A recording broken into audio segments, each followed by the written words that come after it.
My name is Dr. Alaravos. I used to work on gene therapy for inherited diseases. Now I create life from fossils. A strange career shift, I know. But when the Helix Initiative approached me 2 years ago, offering unlimited funding, proprietary bioprinting technology, and a research team made up of Nobel candidates, I said yes before I even asked what they were doing. The project was called Project Lazarus. No press, no oversight. The location, a classified lab suspended in the Alps, embedded into the mountain like a nerve center. When I arrived, the team had already reconstructed genome fragments from several dinosaur species. But it was the iguanodon, not the raptors or tyrannosaurs, that fascinated the board. Herbivore, social, smart. It wasn't the most famous dinosaur, but it had something the others didn't. Stability. That was the official line, at least. The first real conflict began when we successfully sequenced the complete iguanodon genome. Weeks passed, then months, filled with cautious excitement. Stem cells were grown, embryos implanted in synthetic wombs. Most failed, collapsed within days. But one survived. Codenamed IG-17, it began developing faster than expected, faster than the models predicted. Too fast. I said one night, leaning over a glass panel as the embryonic tissue pulsed beneath bioluminescent light. Growth like this doesn't make sense. Dr. Mikhail Petrov, our behavioral geneticist, shrugged without looking up from his console. Maybe nature's catching up. Or maybe we made a mistake. He tapped a few keys. Or maybe this is exactly what they wanted. That they meant the Helix board. No one had met them. All we knew was that our research had military and corporate backers. I tried not to think about that, tried to focus on the science. But in the back of my mind, a question lingered. Why iguanodon? Why the species? Why now? Weeks later, IG-17 was born. Not hatched. Born. No eggs. No mother. Just bioengineered placenta, a sterile operating chamber, and a room full of humans holding their breath. It stepped out of the womb covered in translucent film. Large, powerful, silent. Its eyes were the deepest amber I'd ever seen. The creature didn't roar, didn't panic. It just looked around the room, calm as anything, and blinked. Vital signs stable, one technician said. No distress response, another added. But I wasn't listening.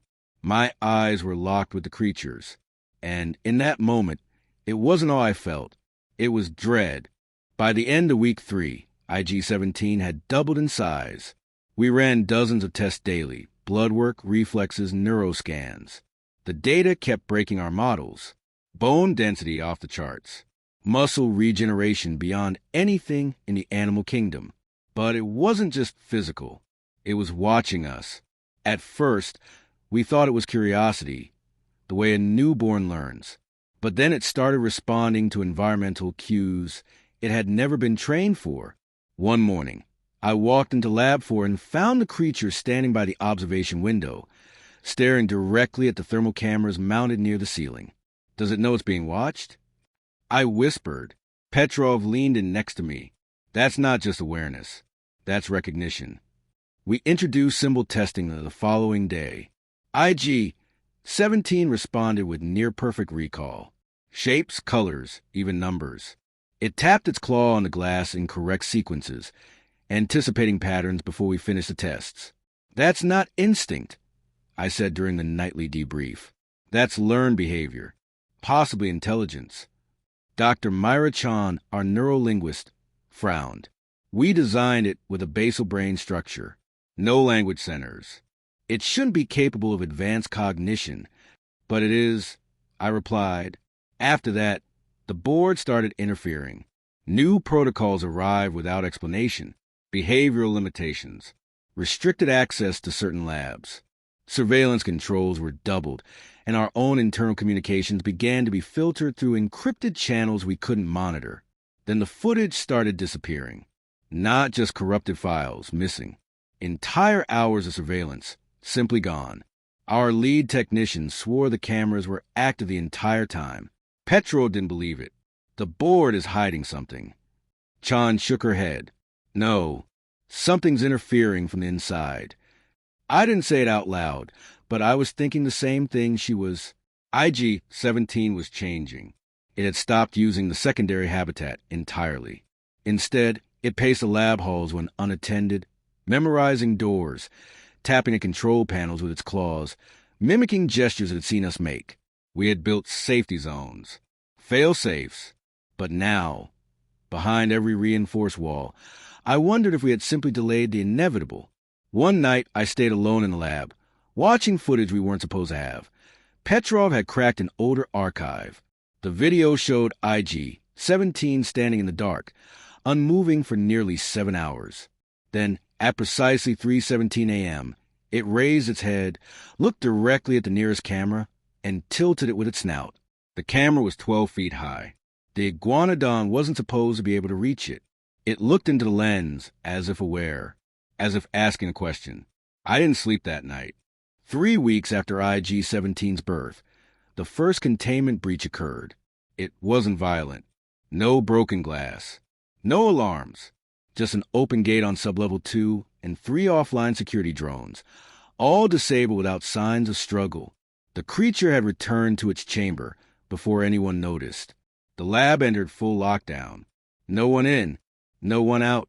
My clearance let me access the incident log, but the files were stripped, names redacted, timestamps missing, biometric data scrubbed.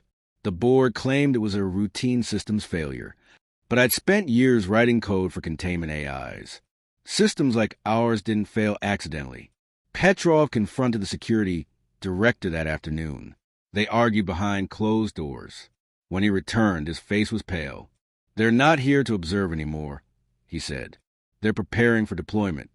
"Deployment?" I echoed. "It's not a machine." "Exactly," he said. "It can't be controlled like one." That night, I accessed a hidden partition in the lab's archive. It was a forgotten legacy file, buried beneath 7 layers of encryption. I'd never seen it before. The file was titled Humex. Inside were genetic logs from an earlier experiment, one I hadn't authorized. Spliced into the iguanodon's genome were strands of neural enhancement sequences derived from human stem cell tissue, not just organic, engineered for problem solving. Someone had crossed a line I didn't know existed. I confronted Myra-chan in the atrium, away from cameras. She looked shaken when I showed her the file.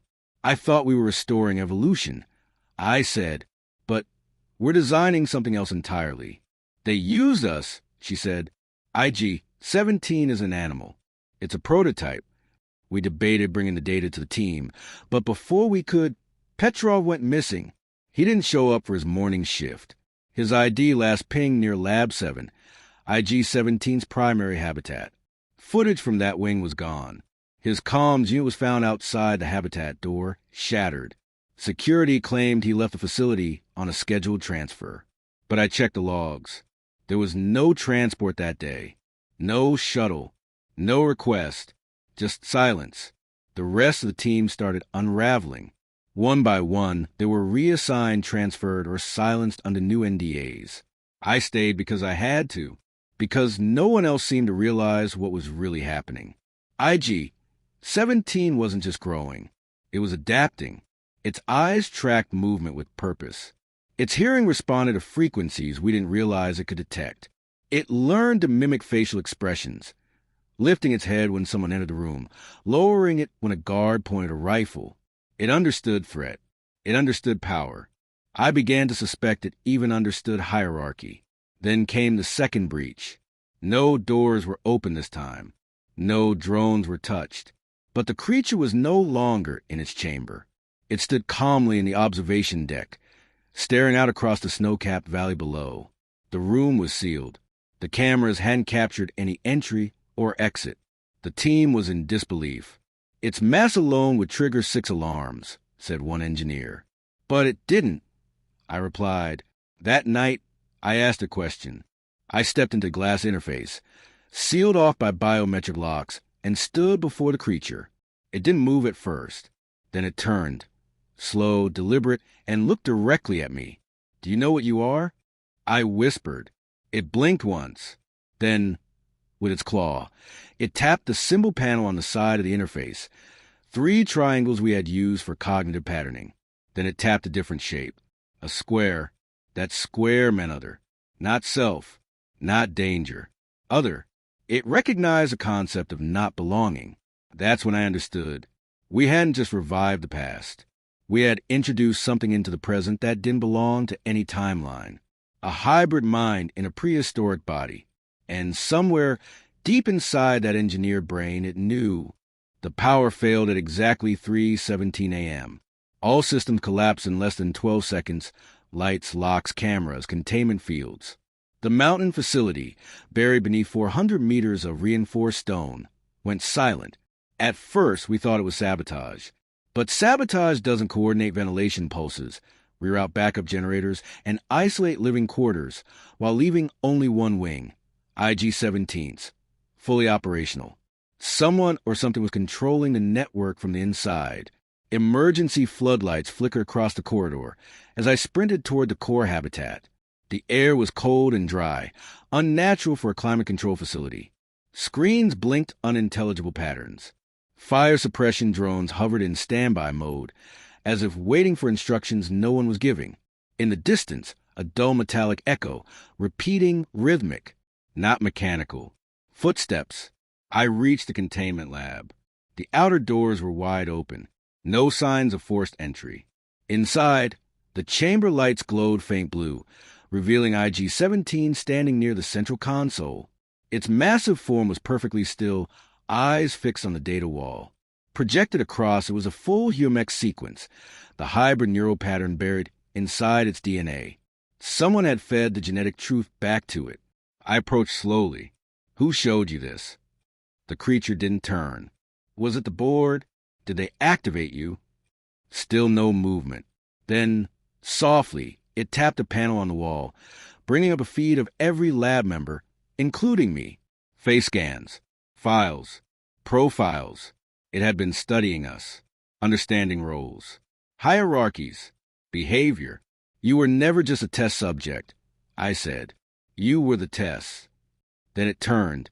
There was no rage in its eyes, no animal instinct, only recognition.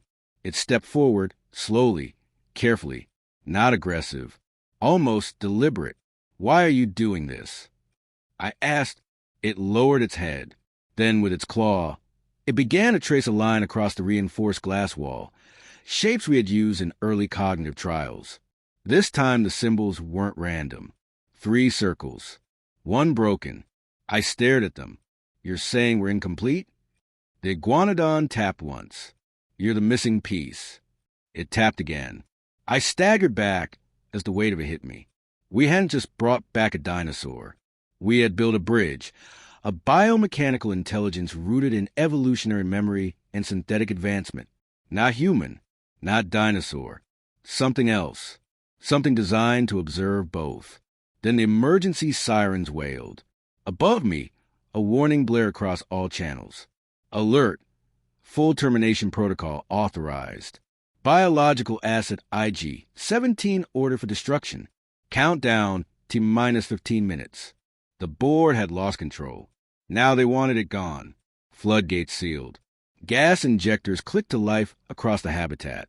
IG-17 looked around, confused by the sudden pressure drop, the hiss of toxic dispersal systems primed for release. I ran to the console. Locked out. Override sequence. I shouted into the comm. No response. The board had disabled our local control. There was nothing I could do, unless I looked up at the creature, gas already curling into the room. You have access, I said. You've already breached the system. You can stop this. It hesitated.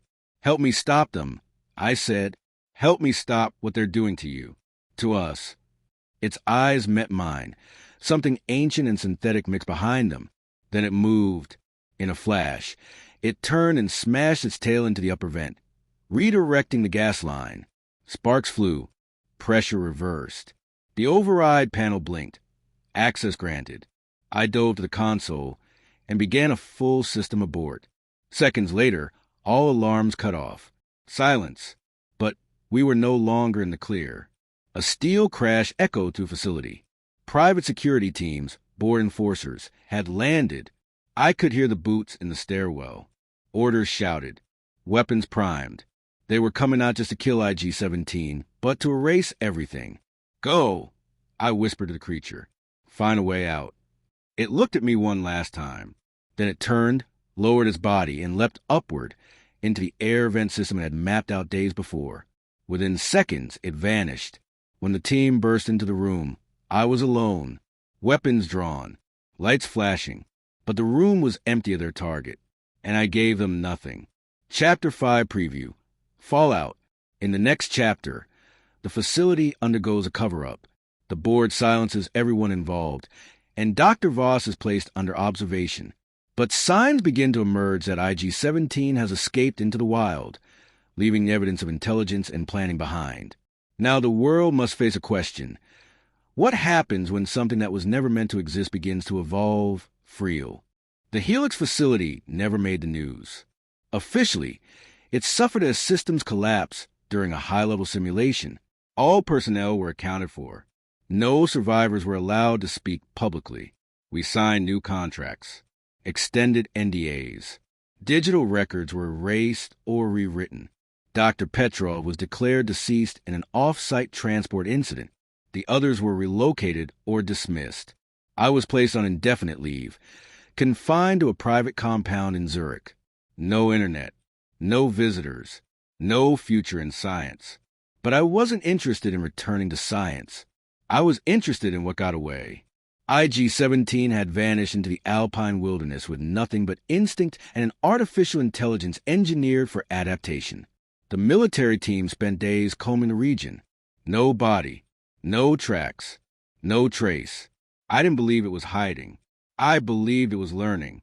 1 month after the breach, strange reports began surfacing. A blackout in a rural village near the French border. Local livestock untouched, but corral doors neatly unlatched. Trail cams picked up movement too fast and too smooth to be local wildlife. The images were scrubbed, but I saw one before it was pulled offline. A shadow in the trees, standing upright, watching the camera. It had grown larger. Then came the forest fire. Officials blamed lightning, but satellite data showed no storm activity. Just a sudden burst of infrared heat from within a dense pine sector, followed by a cascade of small explosions. Chemical markers, like those stored in our drone packs. Someone had tried to capture it, and failed, back in Zurich. I was visited by a man in a black coat. No name, no rank, just a badge with a Helix insignia crossed through in red. "We understand you had a unique relationship with the asset," he said calmly. "He's not an asset," I replied. He didn't correct me. The man slid a photo across the table. A blurry image of IG-17 near an abandoned power relay station. Crouched low, inspecting the circuits. "Why the interest in infrastructure?" he asked. I stared at the image. "He's learning our systems." "You think it's planning something?" "No," I said. "I think it's evolving." He pocketed the photo and stood. "If it makes contact, you are to notify us immediately. Do not approach it. Do not speak to it." But I already had. Weeks passed. Then, one morning, I found something outside my compound gate. A stone, smooth, marked with 3 circles and 1 broken.